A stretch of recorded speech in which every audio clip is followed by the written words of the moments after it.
Asli tam asli rangi bilan chiqadigan ma'ning o'xshash qozon kebab qilishni o'rganib, do'stliqingizning yarishqi, balalaringizning amriqi ajoyib quvvatlik. Buni qanday qaddimki, qanamsiz birlikda o'rganaylik. Avval videoda ko'rsatgan bo'yicha azroq tuz, azroq sir chechib, go'shimizni tamlantirib olamiz. Endi mingul yeshil o'lchimidagi to'ni siqim sap zarangiz yig'idan qo'yib, yaxshi qizitib olamiz. Mingul markasidagi maylarimizga har qaysi joylardan vakolat qabul qilamiz.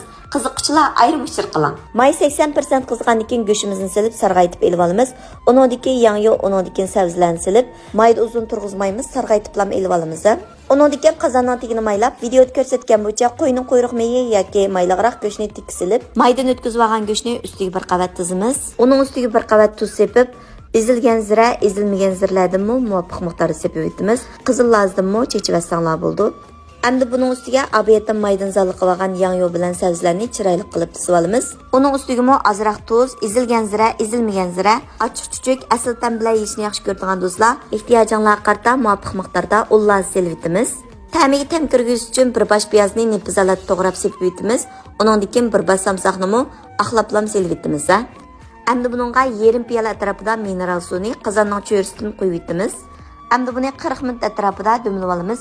O'tni suv salatda echib dumlaymiz, do'stlar. Ishlatayotganim Nazifa markasidagi 304 2 betipli qatlashmas po'latdan ishlangan kiyevi sog'lomlik o'lchamiga yetgan mehr yurishli qozonlari uyingizda Nazifa azulmasin. Endi biz kebab bilan yeydiganga shu xillar bilan lamsoq oqsay tayyorlab oldik. O'zinglarning ishtahasiga qarata qolgan ko'ktatlar bilan tayyorlab olsanglar bo'ldi. Endi buningga tam xurishlardan uyimiz tayyorlab olgan laz qiyamdan bir qo'shiq, achchiq suvdan azroq silib, tekshi elashtirib olsaqlam bo'ldi. Mana ko'rib turganinglardek asl tamdagi kebablarimiz tayyor bo'ldi. Qarabli ishtayinglar ichilib ketdi deyman. Mehmonning oldiga chiqsangiz, dasturxoningizning yarishqi, ballalaringiz qilib bersangiz, quvvat o'zi bilan billa. Dasturxonimizning mo'lligi bilan turmushimiz texnik baxtli bo'lg'isi o'rganib oldingizmi? Qinamsiz mitib sinab yiqing.